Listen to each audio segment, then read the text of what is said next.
All right, everybody, welcome. It's my pleasure to welcome Michael Tomasello to the Kempner Institute. Professor Tomasello is at the Department of Psychology and Neuroscience at Duke University, and before that, he was the director of the Planck Institute of Evolutionary Anthropology. Professor Tomasello is known for a really distinctive combination of developmental evolutionary approaches to understanding cognition. He asked questions about the innate endowment of humans and what makes them different from their closest ancestors, and also questions about how that innate endowment changes over the course of development. And he's applied this approach to a range of questions in communication, moral psychology, cognition, and today we're going to hear about the evolution.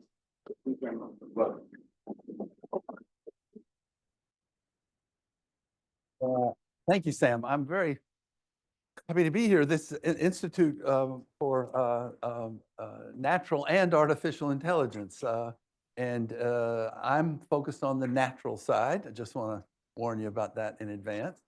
And in addition, if you take David Marr's level of analyses, I'm not on the implementational level, which most of you all are on.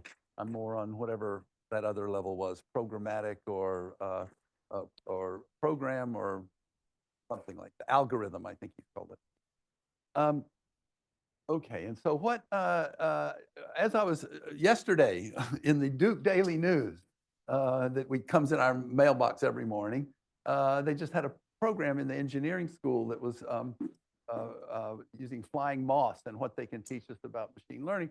And one of the quotes was, humans can engineer many things that are good or better than insects, but we fail to connect the systems together like they do.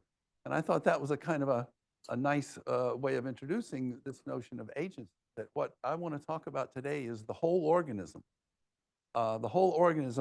And how they adapt to their environment from a psychological and including a cognitive point of view. And the concept that holds it all together is the concept of action, because in evolution, if we're talking about psychology and behavior and those kinds of things, what holds it all together is action, because in evolution, natural selection can only see action. So you can be very smart, you can predict what the predator's going to do, you can have all kinds of inferences and concepts and all that, but if you can't act adaptively, you're not going to pass your genes on. So it has to cash out into action. The psychology, and I'm using the term psychology broadly here, the psychology, if there's any, so I do believe there may be organisms that are biologically quite interesting, but don't have a lot of psychology. Underlying actions, meaning cognition, emotion, everything else. The psychology is naturally selected, but only indirectly via its effect on behavioral decision-making. And that's where agency comes from. I'm interested in the way organisms make decisions, behavioral decisions, and all of the psychology that underlies that behavioral decision-making. So this is actually, this book is on, I'm going to sort of summarize it today. I call it my COVID book because it's something I've been wanting to write. And all of a sudden when COVID hit, I didn't have to travel. I didn't have all the meetings and everything. And I thought, now's the time I can do it. And so I ended up, it's a little bit different from what I've done before. I've never thought about lizards before, for example. I had a lot of fun doing it. So here's the idea. The idea is that here's a squirrel getting ready to cache its nut in some landscape somewhere. And Mother Nature cannot predict, natural selection cannot build in the specifics it needs on this specific occasion to choose the best place to cache this nut in this particular landscape. Where's the best place to cache the nut cannot be biologically pre-programmed. You can have a lot of stuff pre-programmed, but you can't have the exact decision on this occasion. Solving it requires what I'm calling psychological agency, individual decision-making. These domain neutral kinds of psychological processes. So not all the content that domain-specific content, but goals and intentions, emotions and motivations, perception and attention, representations and cognitive operations, decision-making and action, executive regulation and learning. So I'm interested for the notion of agency in these architectural, the kind of architecture of the decision-making process, not the content of the knowledge that goes into the decision-making as well. So in evolution, when you have predictable situations, you tend to get what are often called stimulus-driven behaviors, or reflexes being one example. And so, you know, objects flying toward my eyeball, I automatically blink. There's not a lot of what we would call decision-making. They're driven by the stimulus. A lot of what single-celled organisms do are of this nature. They're stimulus-driven. But in unpredictable situations, where nature can't build things in because the environment is not predictable enough, then you get what I'm calling agentive organization, and I use as a model just a simple control system. You know, all you guys do this fancy modeling here, very complicated and fancy modeling. I'm talking about incredibly simple model. Goes back to the sort of cybernetic models of Wiener and Ashby, that strand of artificial intelligence that kind of got left behind somewhere. So your classic is, of course, something like the thermostat, where you have a goal that the human sets, and then you have the sensing the room temperature via some kind of a device, and they compare those. That's analogous to a decision that when it's higher, you turn on the heating. When it's lower, you turn on the cooling. And then, of course, you have the effects of it. And so it's a circular feedback control system. So in the animal literature, maybe because of the influence of behaviorism, there's always been a kind of a thinking of things in terms of stimuli and responses. And today, even though people don't call themselves behaviorists, they often talk about, oh, here's the stimulus we're going to give the organism. This is how this organism responded. And I think it's important to go to this kind of a more active system where the organism has goals that it is actively pursuing rather than responding to stimuli. So what I do in this book is I look at the evolutionary history on the line to human. So I'm not talking about, you know, yes, insects do all kinds of interesting things, the birds doing all kinds of interesting things, other mammals. But if you look at the evolutionary line to humans, we shared an ancestor with the first land vertebrates around 350 million years ago. When you look at the description of them, the first land vertebrates, they say they were lizard-like. It turns out we have a fair amount of experimental data on modern-day lizards. Now, modern-day lizards are not 350-million-year-old lizards, but we can use them as a model. The first mammals emerged about 200 million years ago, and they are called squirrel-like creatures. And again, we have a fair amount of experimental research on squirrels, and a lot on rats, who are their rodent cousins. And about 20 million years ago, the first great apes, and we can use chimpanzees as a model for that.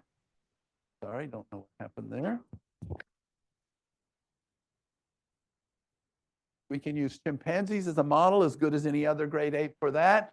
And then we have early humans that we want to think about human evolution as well. This is not a scala natura. This is an actual historical sequence. And we're using these model species because we can then do experiments. We can take advantage of what we know experimentally about what these creatures can and cannot do. And so the proposal is we're going to have 4 different cognitive architectures, 2 different agentive organizations. Each one is going to have associated with it different types of decision-making, different types of cognitive representation, different types of inference, and different executive and metacognitive processes. I'm thinking of those as self-regulating processes. All right, so let's start with these little guys, our early land vertebrates about 350 million years ago. And what they did was they foraged for insects.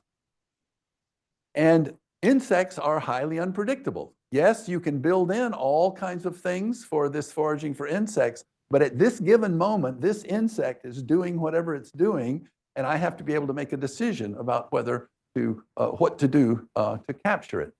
And reviewing a lot of the experimental research, mainly on lizards. There's a little bit on turtles and squirrels, but mainly on lizards. It turns out that there's a lot of evidence that what they make is they make go, no-go decisions. They don't make either or decisions where they're deciding among alternatives. They're going forward and they are deciding to do something or to not do something. They can inhibit, they can freeze. They have a global inhibition freeze response if they're doing something and a predator shows up, for example. But that's the extent of their executive regulation. So they have goals and they attend to goal-relevant situations in their environment, and this generates an action in the classic feedback control model. Can I ask a question? Yes. To me, that there's some randomness in the menu choice that they're acted on or not. That's an open question. Okay, don't know exactly what the menu is. It would depend on the species and so forth. But they see a patch and they say, should I forage in there? Yes or no. And then if it's no, then they do something else until they find a yes or no. That's something else, like they're choosing randomly to redirect. As a first approximation, yes. Okay, but it wouldn't be random like I'm going to climb this tree. If they're searching for insects, that it would be other places that insects might climb. So that's the trial and error. Yes, have to leave that open, right? But as a first approximation, yes, we can call it that. And the global inhibition and the goal relevant situations, I think, is important. That's what constrains, Sam, that's what constrains what you're going to try next, is that it's got to be goal relevant. And actually, I'm going to bring that up as a challenge for artificial intelligence, determining what relevance means. And of course, it's all much more complicated than that. So if you actually were foraging for insects, you would be, when you were hungry, you would search around and you would move and you would put it in your. So this is a very highly oversimplified kind of diagram of what is going on. But I just want to highlight for you that yes, there are organisms that operate even simpler than this, organisms without nervous systems and whatnot. But I'm positing these as on the line to humans being the first goal-directed organisms that operate in this feedback control organization. Can you speak about the bidirectionality? How can go both ways? Yes, because the goal is determining the attention, right? So what your goal is determines what you attend to. That's why I call it goal relevant situation. So I did that because it's got to go through there.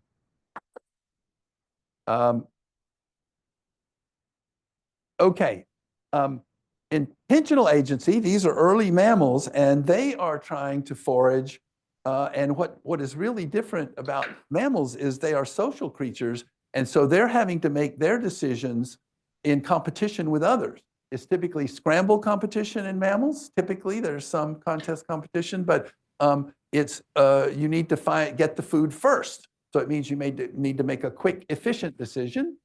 And I think what emerges with when you look at the research with squirrels and with rats is you get this executive tier of functioning, executive decision making and cognitive control, and they are making either or decisions where they can simulate what's happening. So they can imagine this or that. So when I was working on this, I look out my window, there's a squirrel on a tree. He's standing there and he looks like he doesn't know whether to leap over to the other tree or not. And he's kind of going like this, and then he crawls down and walks around.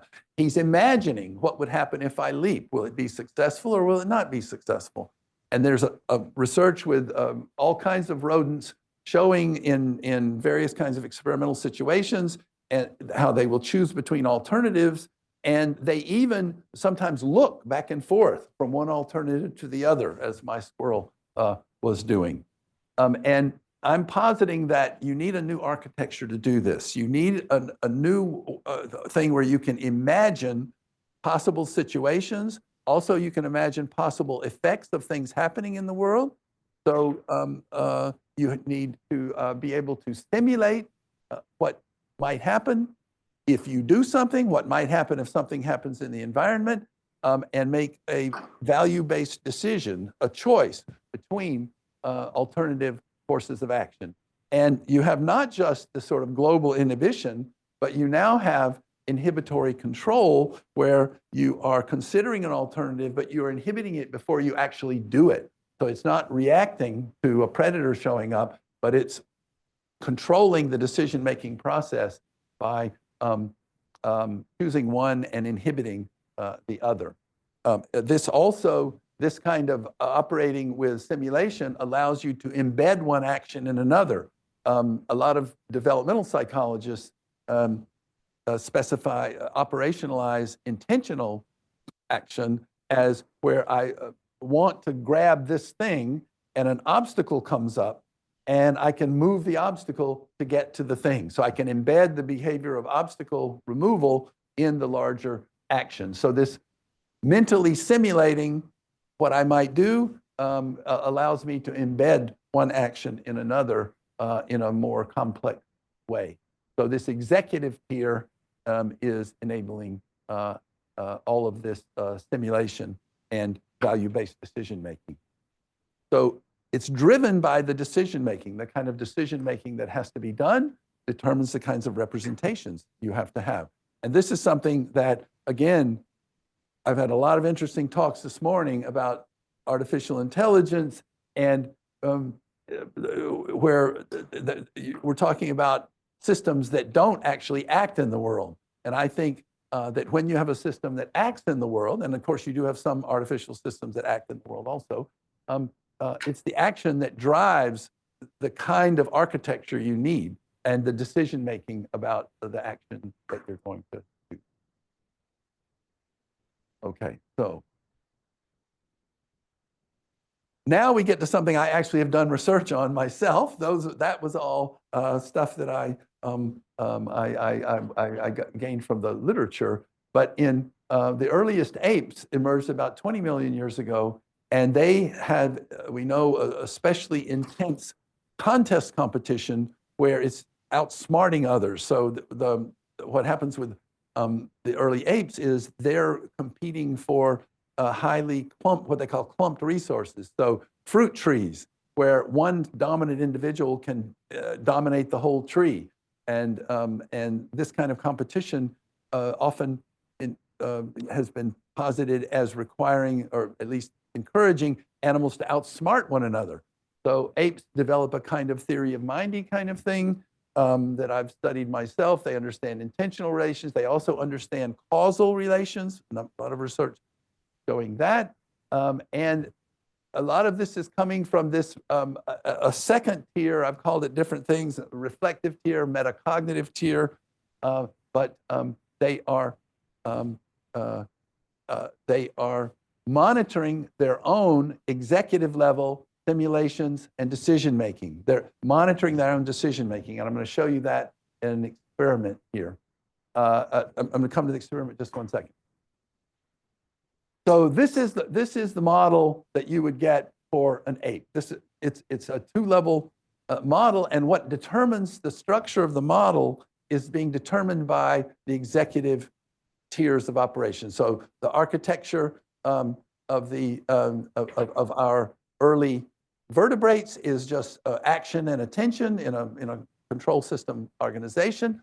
And then our mammals have this executive tier with an executive workspace. This is what some people would call working memory. I don't like the term working memory, so I'm calling it executive workspace. They're monitoring and controlling the action and attention. And then the metacognitive tier has a metacognitive workspace, and it is monitoring and controlling these executive processes of thinking and planning that are going on here. So it's this two levels of executive regulation. I've published a a sort of summary of this developmental of a model here, which is also developmental, and it's a hierarchical model of executive and metacognitive regulation. In the cognitive control literature and in some of the modeling literature, there's hierarchical models are quite common, but this is a very specific one that is geared, that is aimed at what we know about natural intelligence in the natural world of the whole organism making behavioral decisions. And so it has some special characteristics because of that. What happened again? All right, now I just want to, I'm using this as a segue to humans here. And so I wanted to talk about that model first and then show you this. So this is a recent experiment that we did with great ape, where they first see, they look into these two boxes here, and they see this looks like a bigger grape, and that's a smaller grape.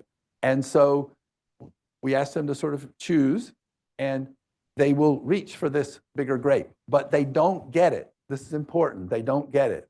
Now, all of a sudden, the boxes are switched, and now this one looks bigger. So this is done with the magnifying and minimizing lenses. So this is magnifying and minimizing. This is minimizing and maximizing. So now they've made their choice for this one, but now they have new information. And the measure is not actually what they choose, because obviously it could be either one. They don't have any way of knowing that. The measure is that what they do is they now look for more information. So the tops of them are open. You can see how the top there is open. And we had it set up so that they could stand up and kind of crawl up on the cage and look in the tops of the boxes before they made their final decision. And we had a control condition where they stayed the same, and then they didn't look. If after they switched, the lenses were identical and it still looked the same, they just chose. They didn't ever stand up and look over the top. But when they got discrepant information, they did. So our analysis of this is that they are examining the decision they already made. They made this decision based on a belief about where this was, and now they call that into question. They call the belief in the decision, the resulting decision, into question, and they don't just act in one way or the other. They gather more information. They know they need more information. So I think this is metacognitive. I need more information before I can make a good decision. Now, here's why I use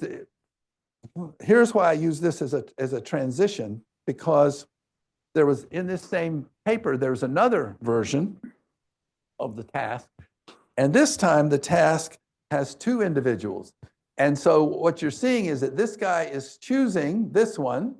It doesn't matter. It doesn't really matter he's just choosing this one. He thinks there's more here.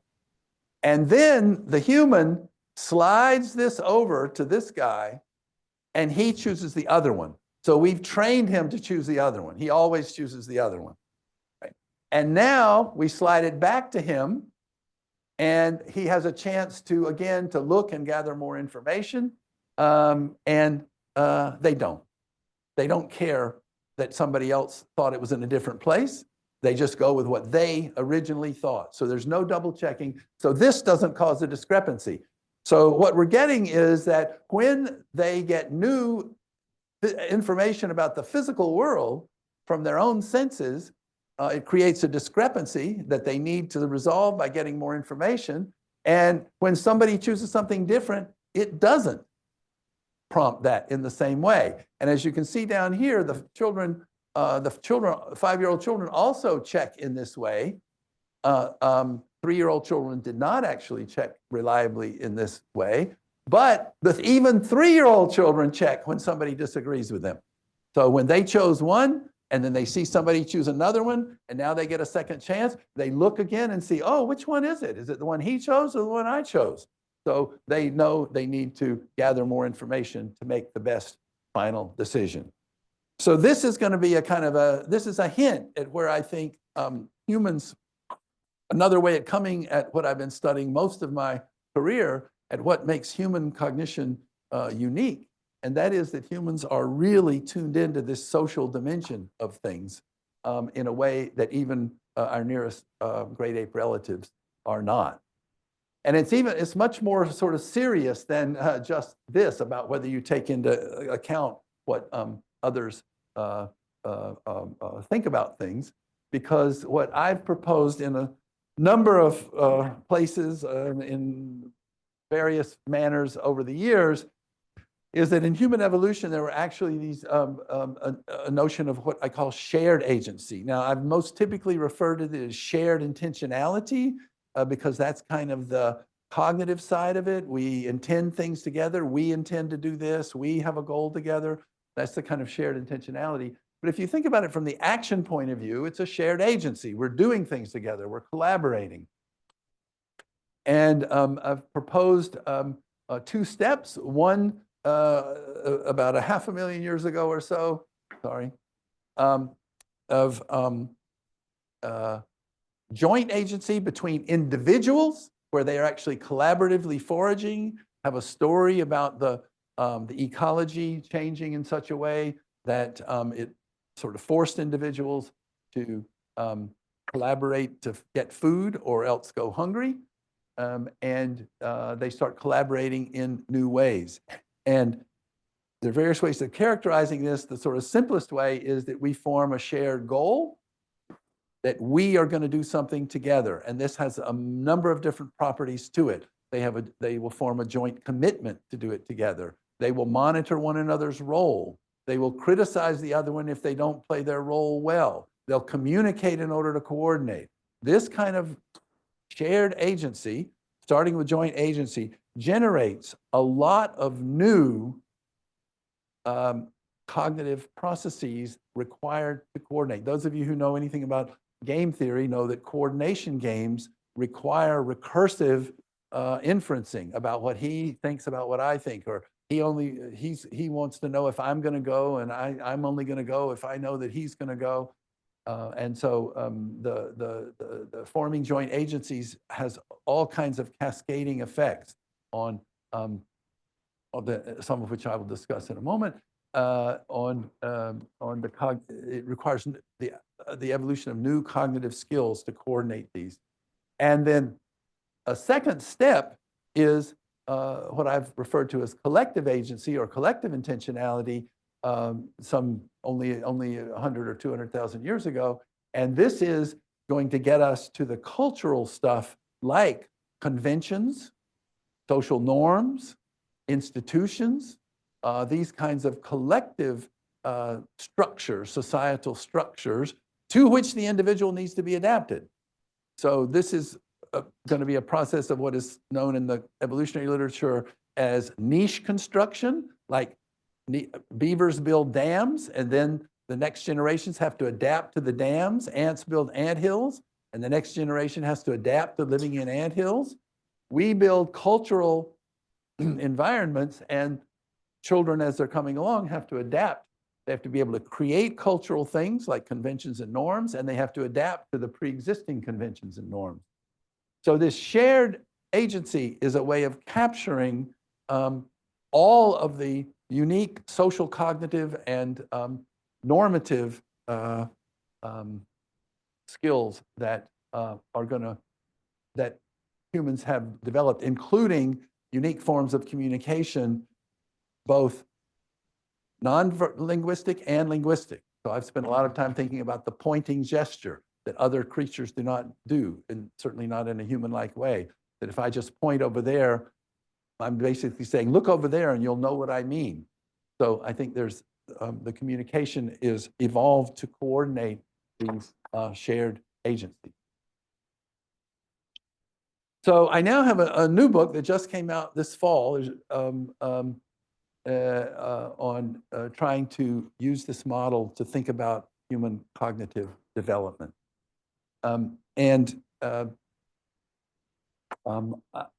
Going back to some previous work I've done, I posit two key transition points for children's shared agencies. The joint agency is around the 9-month, I call it a 9-month revolution, where children start doing things where they're coordinating with others and communicating with others in special ways.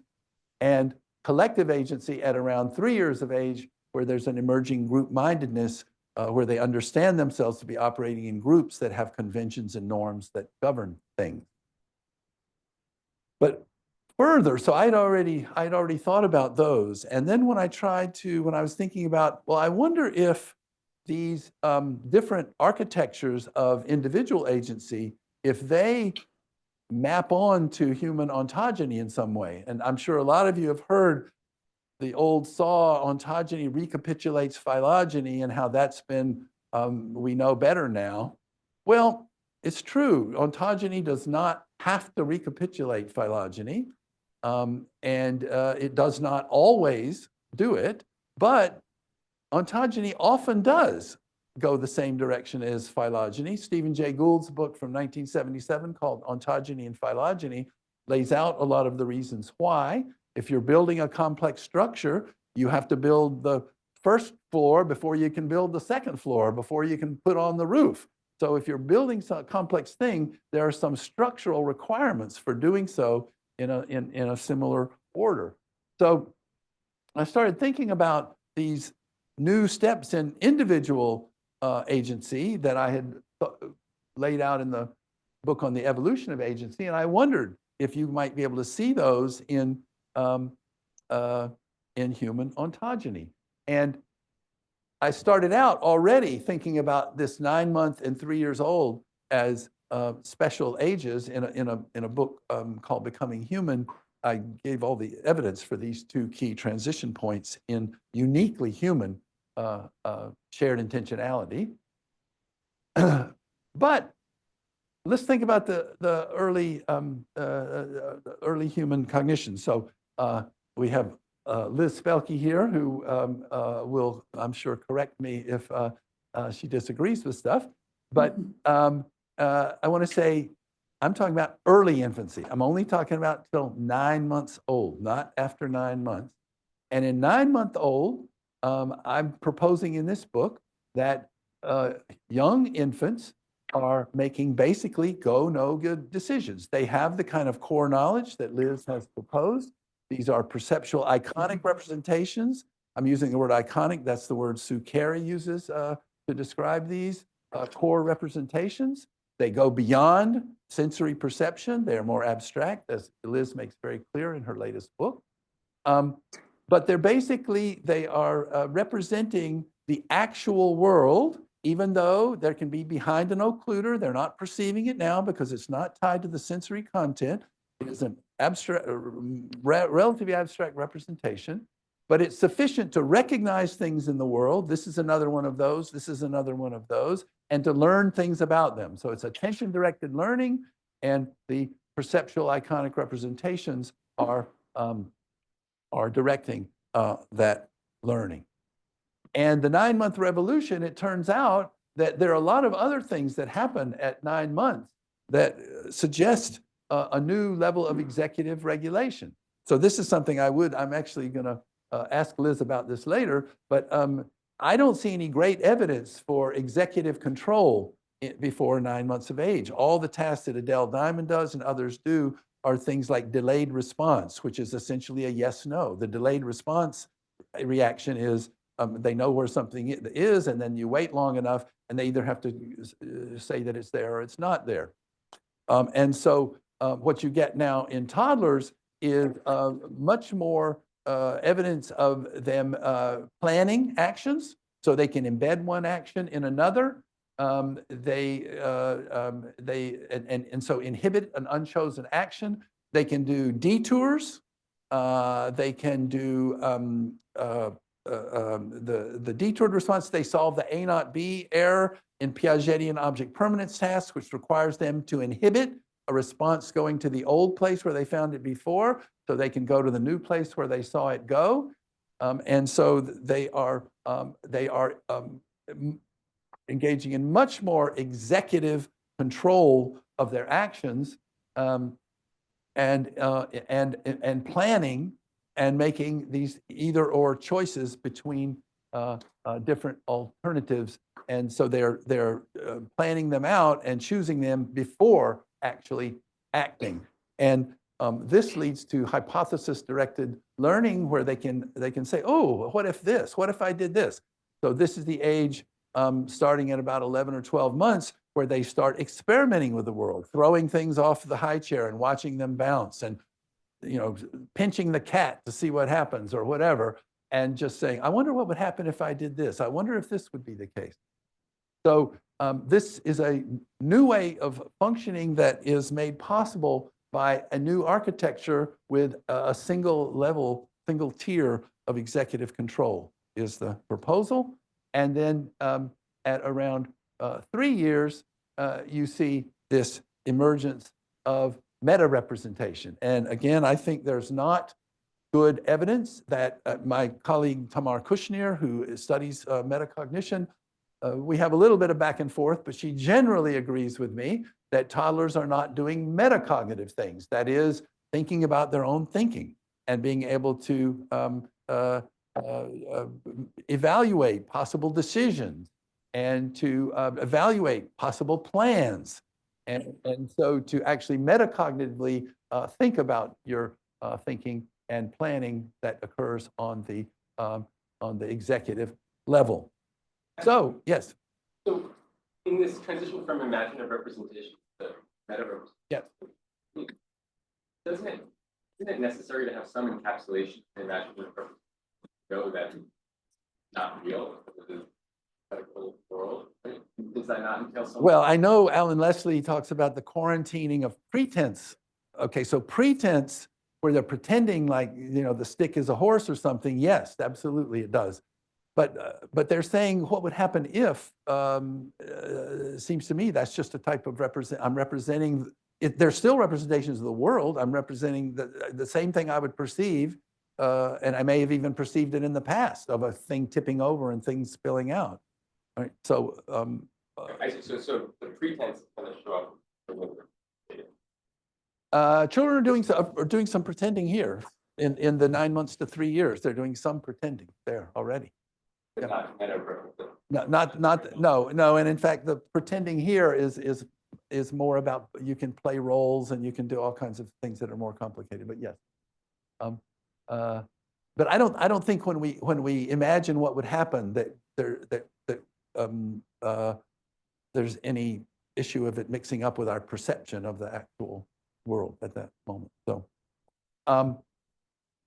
okay, so this is the proposal, and I know that again people have a reflex reaction against ontogeny recapitulating phylogeny. I understand that, but humans are developed extremely slowly. In case you don't know that about humans in evolution, all mammals are slow developing in general. Primates are especially slow, and humans are the slowest of all.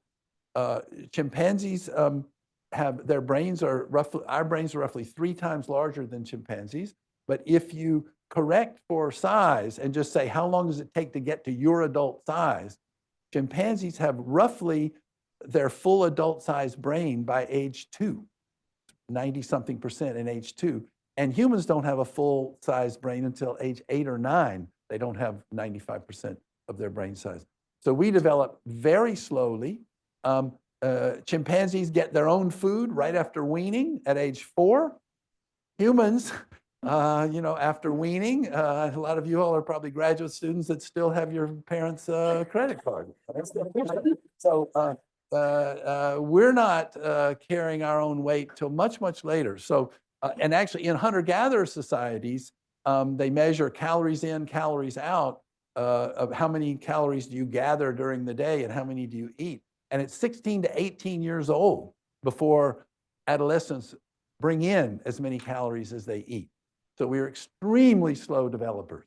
And so these different architectural organizations they build on one another is the proposal, and that you've got the basic control system architecture, a layer of executive regulation comes in and enables certain things to happen, and then a level of metacognitive representation.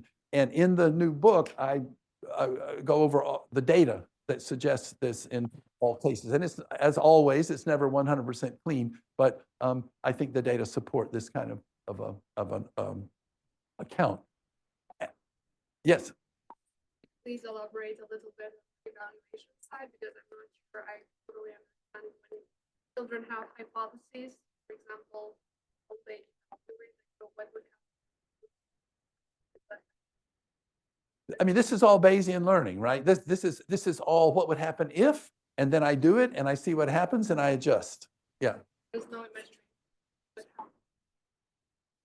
No, they imagine outcomes also. Yes. I mean, and better or worse. And the more they understand about causality, the more they understand that if, you know, and not only if I did this, but if this fell over, that would make that fall over. And some of Josh Tenenbaum's studies where this thing is leaning on the edge, and if this bumps into it, it'll fall over. They can predict things about the world and predict things about if they did this, what would happen. And those predictions are the priors. They're the Bayesian priors, and then you actually do the experiment and see what happens and adjust your priors for the next go around. So absolutely, the sort of that's what I'm not calling it Bayesian learning, but that's what I call hypothesis-directed learning. And if you look in children's behavior, I don't see before 9 months, I don't see a lot of experimenting with what would happen if I did this and what would happen if I did that. I have a feeling I'm going to get corrected, but okay, that's my idea. Yeah. Speculate on what's going on, like neurologically, like are there any like major shifts on the neural development scale that correlate with these things? I'm going to have to leave that to other people to do that. I mean, you know, myelinization is going on all the time. I have no idea. I don't know. Yes, and I had dinner with Josh Tenenbaum last night, and you know, these are toy models. You guys have complicated models. These are toy, but this is not a real model. This is just a little schema or whatever. But I think if you're looking at the whole organism and you're looking on the program level or the algorithmic level, that this is an organizational structure that you can see as supported by experimental data, as I interpret it. So you might now be asking, well, what about the shared intentionality part of it? And this is basically things that I've done before, and now I'm mapping it onto this same schema. It turns out that whereas in evolution, on the line to humans, organisms went through these different, the goal-directed agency and intentional agency and metacognitive agency, and then the shared agencies came. But it turns out in human ontogeny, the shared agencies are coming in along with these other individual agencies. And there's a whole field of research in biology called Evo-Devo, the evolution of development, how things move around in development across generations in evolutionary time. And so somehow these shared intentionality capabilities migrated down in ontogeny over evolutionary time. And that happens all the time. And we have other data that I'm not show you here, but that things that chimps and humans both do, like for example, following gaze direction. Chimps follow gaze direction just like humans. Turns out it emerges a year earlier in humans than it does in chimps. So from the common ancestor, we don't know from those two comparisons, did they go later, did humans go earlier? But there's a change in the developmental timing. And changes in developmental timing can have all kinds of cascading effects. If something happens earlier, it has all kinds of cascading effects on other things. So the proposal here then is to sort of map this on that in early infancy, you are seeing, not before 9 months, you are seeing this kind of face-to-face interaction, emotion sharing, as Trevarthen calls it. I think in Liz's book on infancy, she talks about understanding others as interactive partners, not just as agents. And in toddlerhood, this is the 9-month revolution where we get joint agency with joint attention. And so they're collaborating together. They form a joint agency. I have my role, you have your role, I have my perspective, you have your perspective. We're coordinating roles and perspectives. this is, again, something that I and others have studied a lot. It emerges at around 9 months. We have a large-scale longitudinal study, and other people as well. And it's both in action and attention. So joint agency and joint attention. And then again, with the collective agency, we start to get the children's understanding of norms. I'm going to show you an example of that in just a minute. Understanding of norms and conventions, and so this is going to start at 3 years. So the proposal then is that these move down in ontogeny, and I don't really have time to elaborate this. I can already tell from the questions. I'm doing this at such a sort of quick and superficial level. You're not getting a chance to dig down into it, and I apologize for that, but I was trying to give an overview. Is that this requires the claim that I lay out in the book is that this requires an executive level for me to coordinate, hold I'm looking at what you're attending to and what I'm attending to, and I need to coordinate them. So when I'm pointing, is I see something, I want you to see it. I see you don't see it now. Now you see it. You point to something, I don't see it, now I do. So we're coordinating attention requires an executive level. So this is moving down in ontogeny, but it moves down to the place where the architecture supports it. It needs an executive level. And these conventions and norms need, the proposal is they need a metacognitive level because they are agreements of indecisions. We decide that we're going to call this, this, and this, this. And these require a sort of metacognitive level of operation is the proposal, and I present some evidence to try to support that. And so these emerge together with individual agency. And by the way, we have a whole story that started with Sarah Hrdy. Sarah Hrdy talks about humans are the only apes and one of the only species of primates that have cooperative childcare. And in chimps, for example, the father doesn't even know he's the father, so it's just with the mother, and the mother takes care of the baby pretty much totally. And she thinks that a lot of these cooperative things that the kids are going down here, this is to cooperate with adults in this cooperative breeding situation where there's a lot of communal childcare and it takes a village and all of that. So whatever the reason, these skills move down into early childhood, and they went down as far as they could, given the way the type of architectural support that was needed. So let me give you just one. I'm just going to give you one quick example. So this is my bread and butter. Normally, this is what I talk about for a whole hour, just this kind of thing here. But I just want to give you a feel about what I'm talking about. So this is a little kid that's about 14 months of age, so still toddling around, still has diapers on under there. And this was actually a pilot kid, so this is not highly controlled, but this is my favorite video. This video shows the most of what I want to show about joint agency and joint intentionality. This was a study of helping, and you're going to see Felix Warneken, who used to be in the psych department at Harvard, and he's putting away something, and the little kid doesn't know what's going on, so he's just watching. He doesn't know. Okay, whatever. And now, and you see, now, okay, he's helping, right? Now watch, he's gonna show him where they go. He's gonna point, okay? The door gets in the way, he's gonna point again and look to the face. He's showing them where they go, right? So he's taking the role of this other guy, of the adult. Now he's gonna do it again. And so that was helping because he reacted to the person having a problem. Now he anticipates the whole thing and opens the door before he even gets there. And he tells them where to put them. Right? And little troubleshooting here, looking to the face again, and initiates the closing sequence. So the reason this is my favorite video is it goes from right here. This is a novel situation. The kid's never been in this situation before. And he Step one, he has no idea what's going on. He just watches. Step two, the guy has a problem and he reacts by stepping in and helping. And step three, he anticipates the whole thing and he collaborates. He prepares the situation so the other guy can play his role.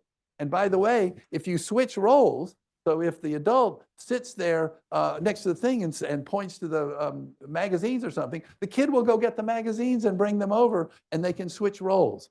So he has an understanding of this collaborative activity from, I've often talked about a bird's eye view, about my role, your role, and they're both in this executive workspace where I can say, oh, you could play this role, I could play this role. Oh, for you to do your role, I have to prepare and open the doors for you. Okay? So this is a joint agency right here. We are putting away the magazines, and you have your role, and I have my role. And so, and if you, by the way, if you want to watch a chimp, so this is a case where the chimp has to pull this door up, and then the human can get the food out of there, and the human stops doing her thing. So the chimp is lifting the door, and she's not doing her thing, and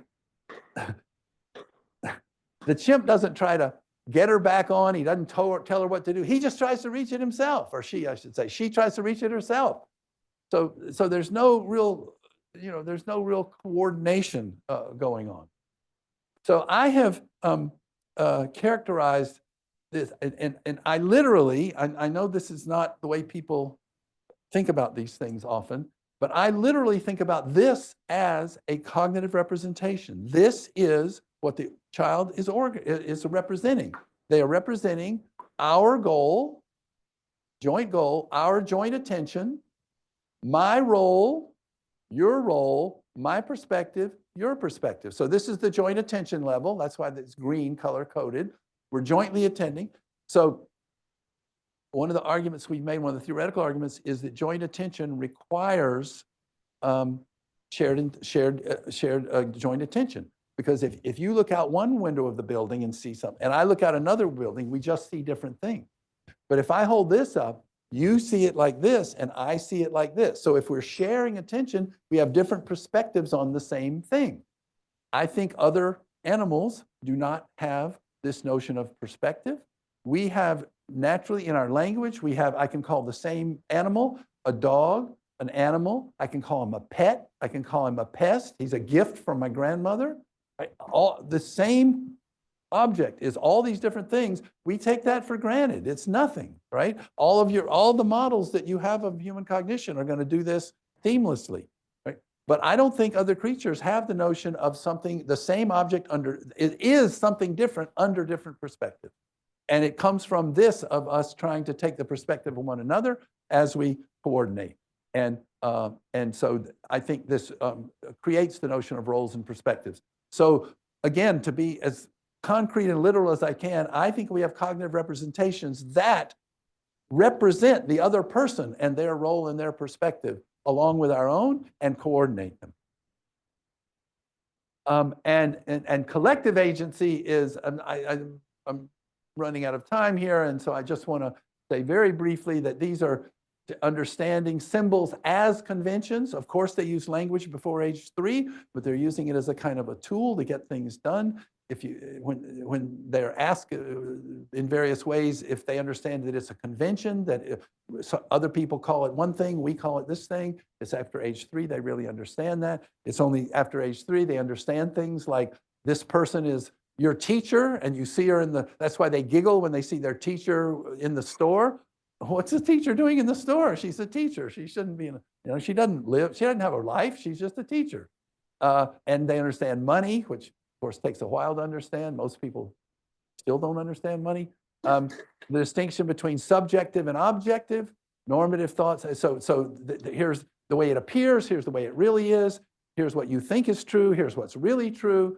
So this collective intentionality gives you the idea of distinguishing between individual subjective perspectives and the objective perspective, which is independent of individual perspectives, and normative thoughts and attitudes about rights and obligations and what ought to do. So you're talking about imagined world being cordoned off. The normative world is this world of the way things ought to be, the way we ought to do them. And that also is given a special status. So that's all the stuff that starts happening at around 3 to 4 years of age. And I'm just going to give you one example. This is a 3-year-old child, and he's going to play a game. The child has been shown how to play the game, and then a puppet is going to play it the wrong way. And I'm pretty sure that this is in German, but I'm pretty sure there's subtitles. Yes.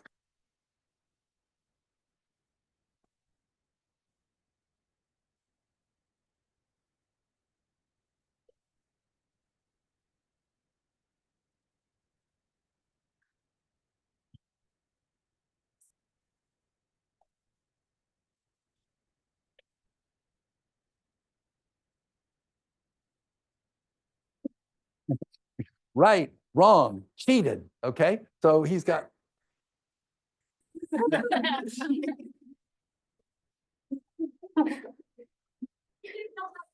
She's supposed to stay out of it. So.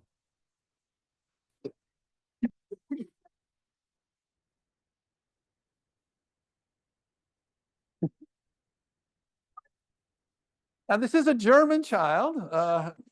My German friends don't mind if I lived there for 18 years. They don't mind if I make fun of them. They are awfully pro-social and rule following.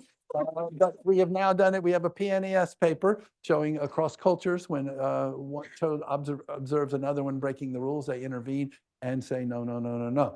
So the reason this is important is that this child is not engaged in the game. They're just watching. They learned how to play. They're watching them play. So it's not inconveniencing them or ruining the game for them. They're just saying, no, that's not the way it's played. It's not following the rule. So this notion of a rule that's you're following it rightly or wrongly is, again, something that you would never see in a non-human primate or another animal, because these are things we did ourselves. We, in my lab, have also done studies where children make up their own norm. So we give them just some junk, just like rocks and sticks and stuff like that, and tell them to make up their own game. And they make up some game, beating them around or throwing them or whatever. And then a new kid comes in and they say, here's what you have to do. You can't do that. You have to do this. So they make up their own rules, and they still give them normative force about how you have to follow them, and you must do this and you must do that. So they understand at some level that these have force by agreement. It's not just because they're following adult rules. It's any rules have normative force.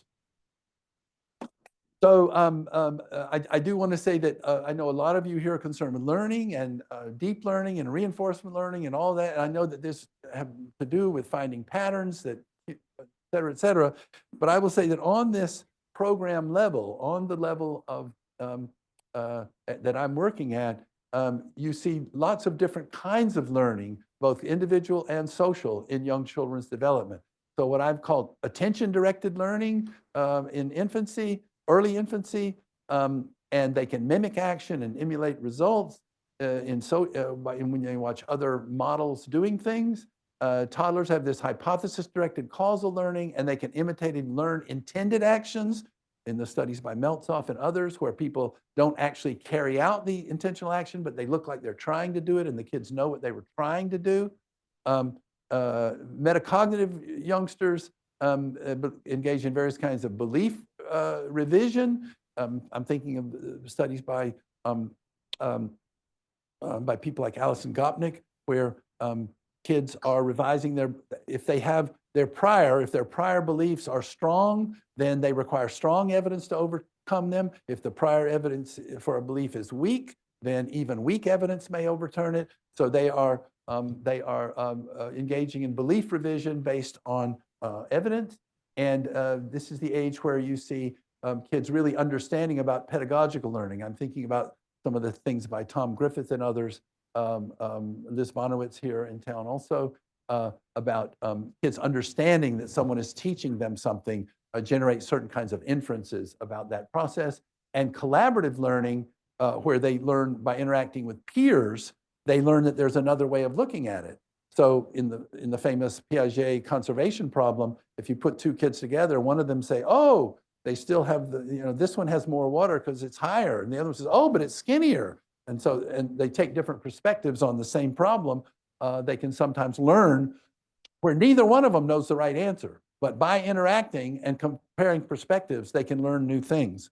So that kind of peer learning and collaborative learning is not really something that is observed in the literature, at least that I'm aware of, until after age 3. So there are all these different kinds of, on this higher level, different kinds of learning in which children engage.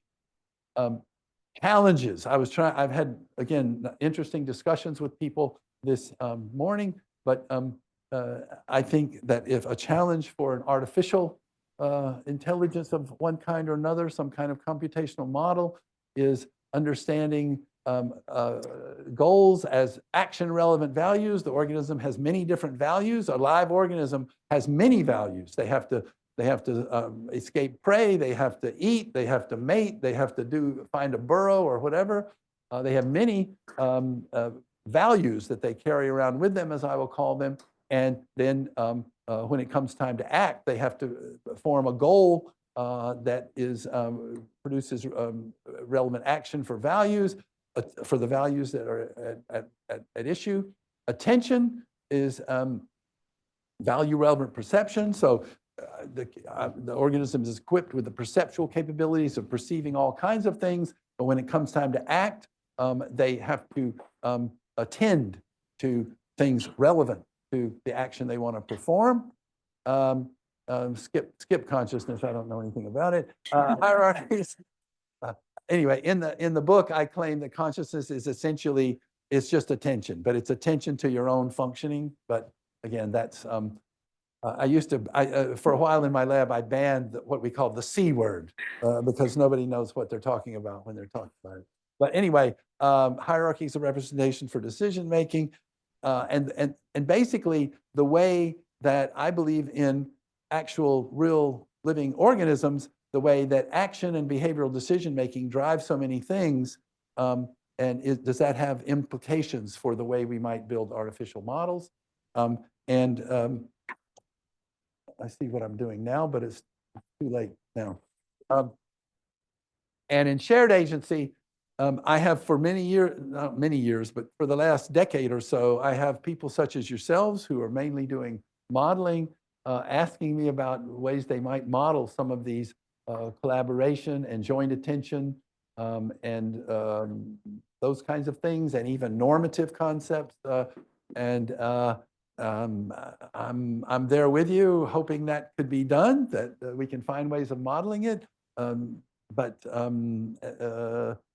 at the moment, I would say it's a task still in front of us to, it's joint attention. Some of the early stuff I got from people, joint attention, they had robots with cameras and they both were pointing at the same thing. That's not joint attention. You have to know about the other guy knowing about it and him knowing about you knowing about it. And so it requires something else.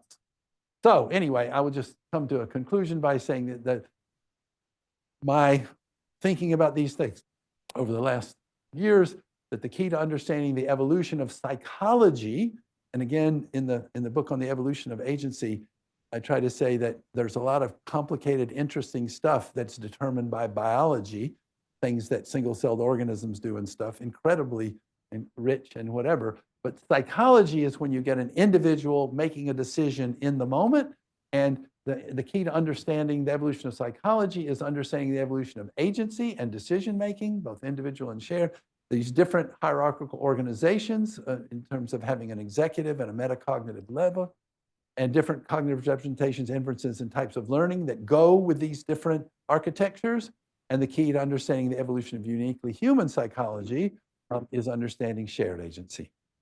So that's it. Thank you very much.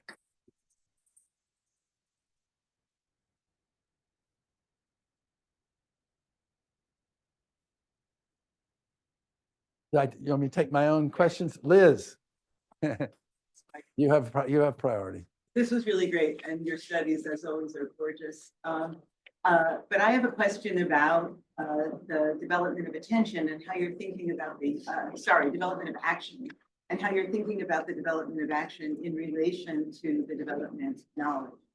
It seems to me what a lot of your examples were showing, especially in the cases where kids are getting the actions wrong at the younger ages and so forth, is that action planning is a really hard problem. And one of the things that makes it hard is that you're acting in a world, and to plan actions, you need a representation of that world that you're going to be acting on. And you also need a representation of your own body and its limits and where things are and how they should be moving with respect to each other.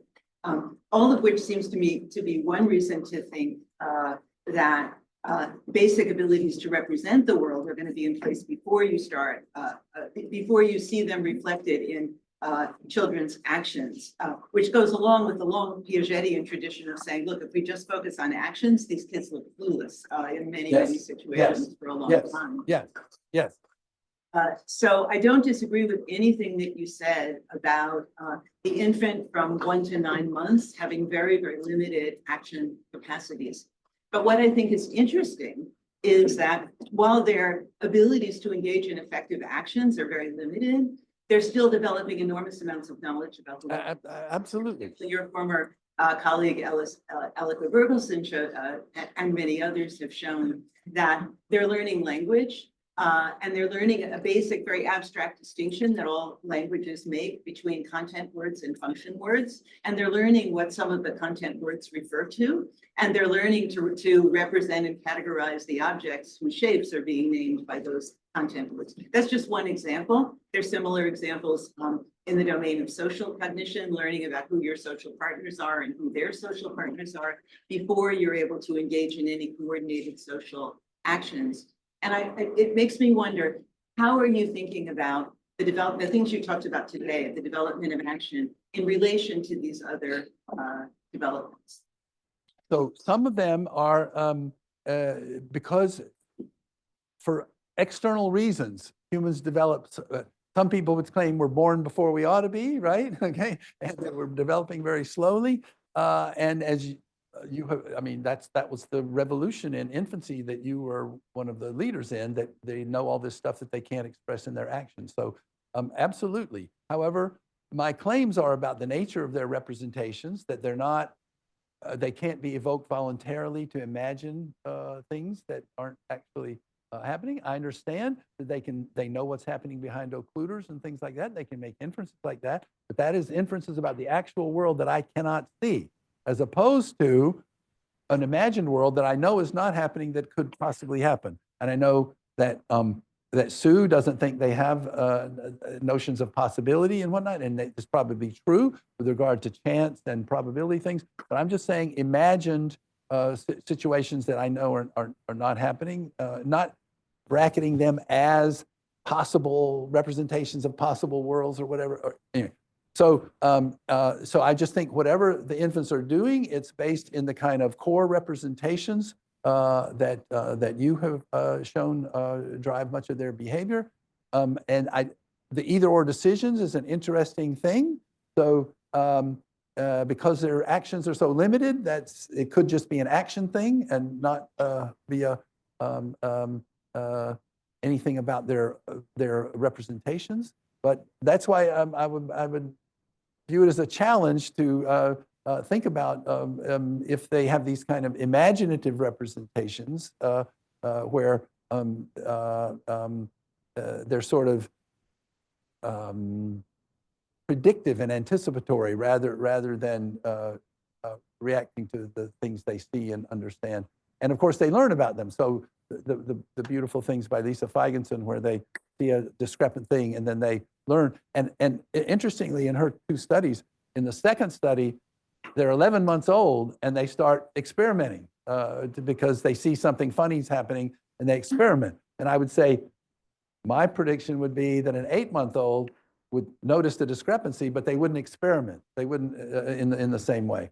So and I probably should have said more carefully that where Piaget was wrong is that Piaget thought in ontogeny the action drove the cognition. I'm saying no. This all happened in evolution. In evolution, these architectures evolved to support certain actions, but in human ontogeny they decoupled, and they decoupled because essentially human children are born helpless and adults are agents for them. and they develop slowly, and the agents for them. So, okay, your point is well taken that there's a lot going on cognitively before it's expressed in the action, but my only claim would be that it's within the constraints that I laid out here about these kinds of representations and decisions and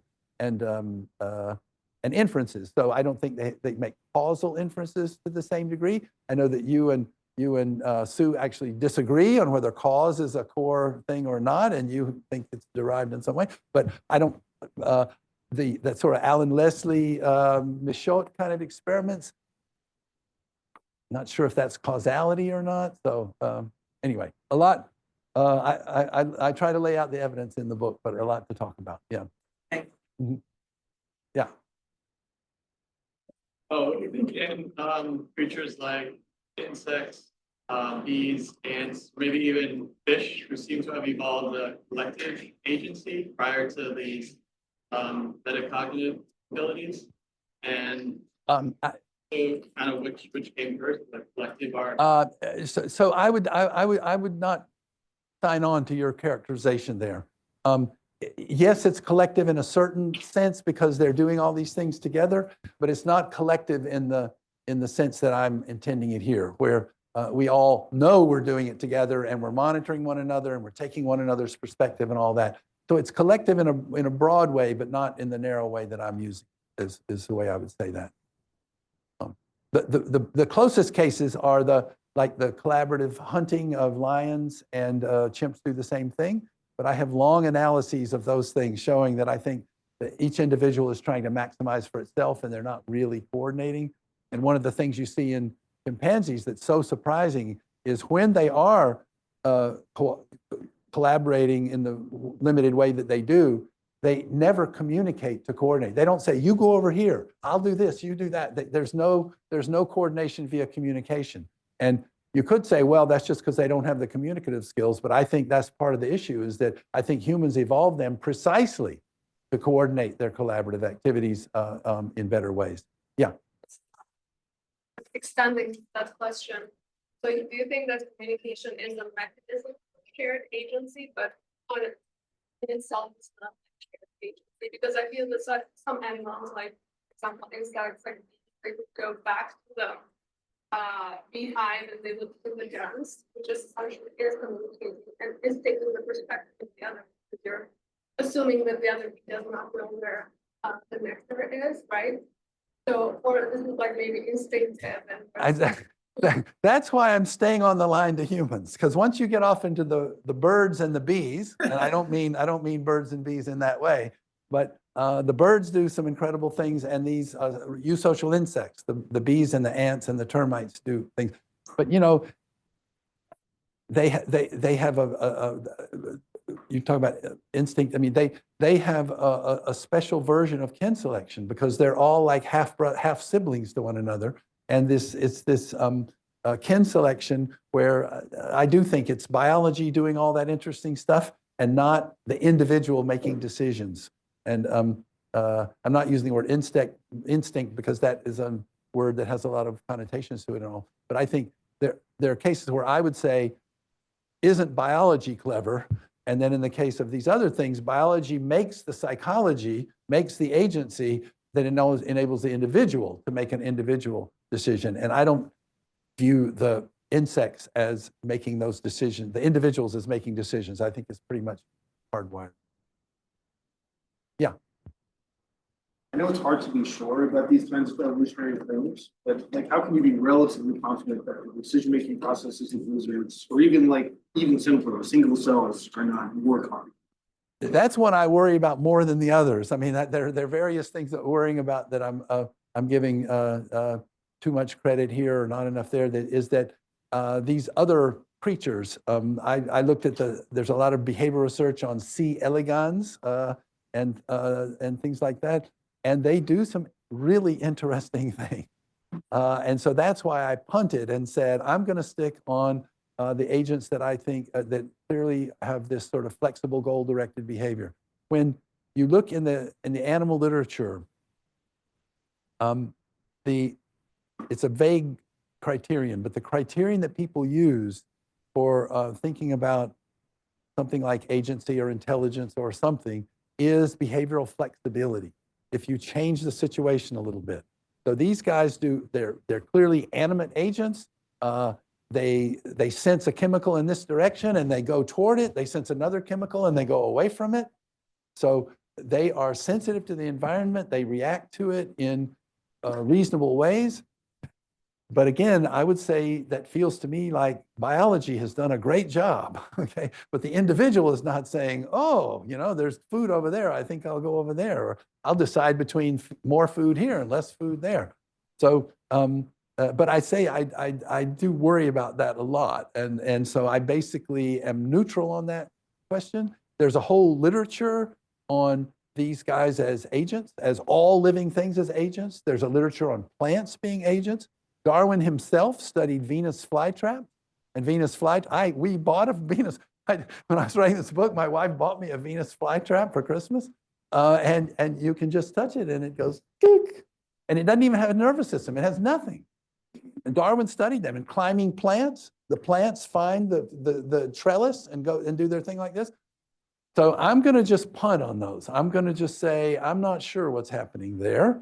But I don't feel like it's a control system with individual decision making.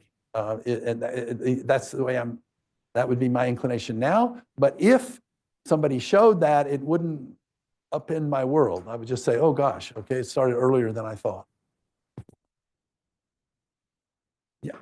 So you described some phenomena of shared agency, which you say unique to humans. But how do you tell the difference between this being a fundamental evolutionary phenomenon, which is something traditionally taken, and humans just having more general cognitive capabilities, and all these shared behaviors being just learned behaviors which we learn because that's what everyone else is doing? This is not going to maybe not going to convince you totally, but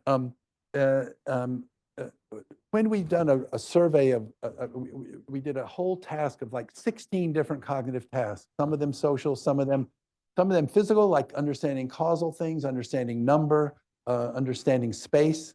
The chimps and the kids at 2.5 and the chimps do exactly the same thing.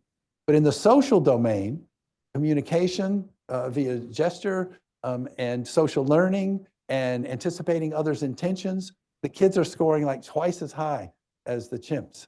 But they could have learned it they could have previously learned it by observing humans. Yes, that's possible. But the fact is that all of these things, what goes partly is that this longitudinal study that we did and others have done, you show this suite of them occurring together at around 9 months. They're all coming together at 9 months. And in that, I should say also, again, I don't know if this is not totally convincing, but in that data set I talked about before, we had 100 chimps and 100 kids in this suite of 16 tests. We also did a factor analysis, and the chimps had 2 factors, which was space and everything else, and the kids had space and social things and some other things. So again, I know that the correlational things is not convincing, but what you're saying is possible, but the fact that all the kids do it at around the same time, and they have very widely differing, for example, cross-cultural differences would be relevant to your thing. So these suite of things that emerge at around 9 months, infants in different cultures, early infants, have very different experiences. Some of them are strapped on the back and they go around on their mom's back all the time. In these cultures, the adults don't really play with them directly the same way we do, offer them objects and do all this stuff. And yet they do it, they end up pointing and joint attention and collaboration at exactly the same age. This is Tara Callahan's work. So again, culture is not an independent variable, I realize that, but by all indications, they have very different social experiences up to 9 months, and yet these things emerge at around the same age. So if they're all learning them, they're learning them with very different data, and in some cases with very different data than in the Western world. So emerging at an early age, all in a clump at the same age, equally across cultures, some of these correlational things. So that's sort of the best I can do. Yeah. We have time for one more question. Yeah. I'm curious to hear your take on the difference between individual goals and joint goals. Some of the individual are these multi-agent, like mating, like, Okay. and like joint goals can be construed as like, oh, construed as, oh, I need to get everything, do this thing. One of the most compelling things about the joint goals is that when one of the individuals doesn't do their part, the other one says, "Hey, what are you doing?" Right? So there's this joint commitment that we are doing it together. So if I just say to you, "Let's go have a cup of coffee," and you say, "Okay," and we start going, and I just walk off, it's not just you're surprised. It's like, what are you said, "Let's go," when we were going. What are you doing? So there's this joint commitment, this normative thing that is the glue to the shared intentions, the joint intentional actions and collaborations. It emerges sort of gradually. The youngsters between 1 and 3 have something, not quite that, and then after 3, they really do this right and wrong, and you shouldn't do it and stuff. So, and in addition, when they're I have a behavior and brain sciences paper on the moral psychology of obligation, and I point out that when children are doing things together, they end up sharing the spoils together. If they collaborate and produce something, they share them equally. If they're doing things in parallel, they don't, because each of them is thinking about themselves. So that's the sharing the spoils at the end, the correcting the one who doesn't, who's not doing his job the way he should, are the kinds of things that mark those as special. We have a study where the kids are collaborating, and we fix it so that one of them gets his reward first, and the other one still hasn't got it, and he sticks with it until the other guy gets his. And if you've ever worked with chimps, you already know how that came out. With the chimps, okay, they're working together. One of them gets their reward, he's gone, okay? And because he was in it, because he knew he needed the partner, but we called it the social tool interpretation. They're using one another as social tools. But when we're doing it together, we're not finished until we've both gotten to the end. So we have a whole host of observable characteristics, experimentally demonstrable characteristics that distinguish these from just acting side by side. But one of my favorite ones is if I need to break a joint commitment. I actually thought of this because Germans do this differently than Americans do, and I noticed it. But as I was saying, when I was saying, let's go get a cup of coffee, and we're going, I could just leave, but all I have to do is say, oh, I just forgot something. And then it's fine, right? So if I make an excuse, I can take leave because I'm telling you, I'm communicating with you that I value our joint commitment, and I have to break it. I'm sorry, don't hold it against me, and it's fine, right? We do that all day, every day, where I say, oh, sorry, I can't do this now. That it has a characteristic way of breaking off. That if you're acting in parallel, we have studies with kids where they're acting in parallel, and we draw them away to something more fun, they just take off. But if they're doing something together, before they take off, they say, "Oh, sorry," and then they go do it. So anyway, these are all demonstrable characteristics that show that there's a normative we that emerges gradually in the especially clear at age 3, but a lot of the precursors before that. Thank you again.